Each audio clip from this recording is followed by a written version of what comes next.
I'm joined by Ives manager Ricky Marheineke. Ricky, if you can just give us a few words on how pre-season's going and transfers and everything like that. I think it's, for a club like St Ives, pre-season is always a difficult time.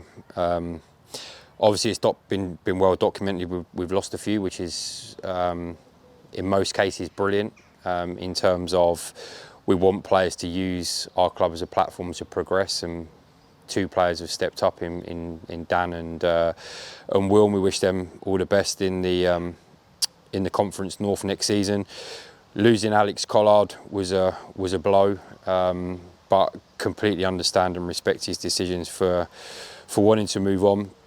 And then it's about just making sure then that I replace those players with players of equal ability, which is tough because they're top players. And it takes time. You know, not often is St Ives people's first choice, due to finances, due to, in recent years, league position. You know, lots of players want to be competing at the top end of the table, and I'm an honest guy. I'm not going to lie to people and tell them that's what we're going to be doing if we're not.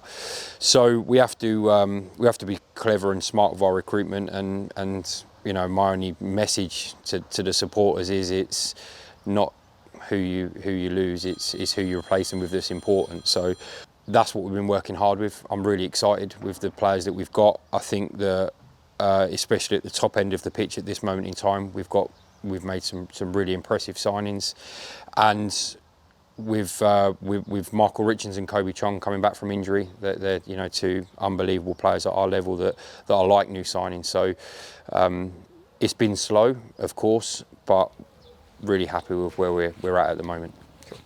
And you mentioned there, obviously, you know, you have to replace players and bring in new faces. We've welcomed back Theo recently, and we've got two new signings in Jamal and Liam as well. So if you can just give us a few words on those and what the fans can expect to see from them. Yeah, well, look, I don't need to say too much about Theo. Our supporters know him. They've seen how good a player he is. I think he's played his best football since leaving Stevenage with us. He enjoys the environment. I think he enjoys playing for me, and he's comfortable and he's confident in his surroundings. And I think when a player feels that, you see how good a player they are on the grass. And listen, it's a big season for Theo. He obviously moved to Dorking, and it didn't quite go to how he probably panned out, but they're a top side with some really experienced players, and he left at a time when they had a lot of injuries, and when those players returned, he found it difficult to get in and around the squad, which is understandable. So we're delighted to have him back, and I think he'll have another fantastic season, and let's see where he can end up. You know, I think playing 40 games, if he can hit 15, 20 goals, the same amount of assists, I think that's what he's capable of. That's what he should be aiming for, and I'm confident he'll do that. Jamal, we was made aware of last year. We had him watched on a couple of occasions.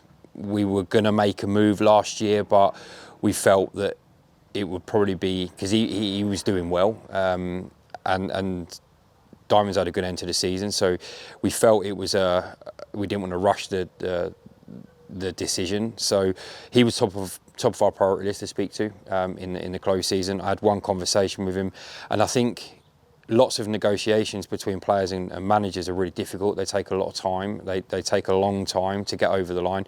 Jamal was the complete opposite. I had one conversation with him, and it was done really, really quick, which I think says a lot about him. He was grateful for the opportunity, and he was thanking me almost for giving him the opportunity, and I was trying to explain to him that he doesn't want to thank me. You know, he's done it all himself. He's had a really good season. He ticks all the boxes. He's got all the attributes to be a real good player. More importantly, his personality, and he'll fit into our group and fit into the environment that we set. And he's honest. He's hardworking. I like that in a person, and I'm really confident. Listen, with Jamal, we're stepping up a level, so it may well take him a little bit longer. I hope it doesn't. I hope he hits the ground running. He's got a good pre-season to gets settled in the environment. And if he does hit the ground running, then we've got a really impressive player. If it takes him a little bit longer, we will have a really impressive player. So yeah, it's a really good signing.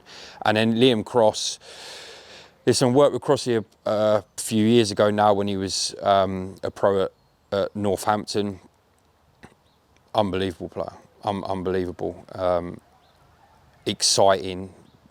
And they're the players that I really like, players that get you off your seat. He's got pace, he's creative, he can play off of both feet, he'll score, he'll get assists, he'll bring so much to us. And I think, given his situation, it's a good move for both parties. I think we can give him what he requires this year, which is what he's maybe lacked in the last 12 months. But I know one thing for certain: if Liam Cross stays fit and reaches the levels that he's capable of, he'll certainly be stepping back up again within a short space of time. Cool. And do you have just a last message for the fans ahead of the pre-season fixtures? Yeah, listen, I think sometimes the social media, you do a brilliant job. There's sometimes some, they want things to be announced, they want signings to be announced, they want to be kept in the loop. All I can say is at this moment in time, you're doing a brilliant job. We haven't announced anybody because we actually haven't signed anybody. You know, we've done deals for the 3 lads that we've announced, plus Ollie Taylor, the goalkeeper. None of the players from last year have signed any paperwork until we start back training. We don't do that until Monday. I'm really looking forward to pre-season, meeting everyone. There will be players announced as and when we've got information. We'll tell them that. But the games are exciting. We've planned it really well. We've got a nice couple of opening fixtures where we can get 45s into the players. Then it starts really ramping up quickly with Hemel, Corby, PSL, and then it sort of levels out with some really competitive games against Biggleswade, Cambridge United, and Daventry, and Evesham. So yeah, some really good fixtures that will test us. Physically, because we'll be playing against teams where we won't have the ball a lot and we'll have to defend and we'll have to work really hard.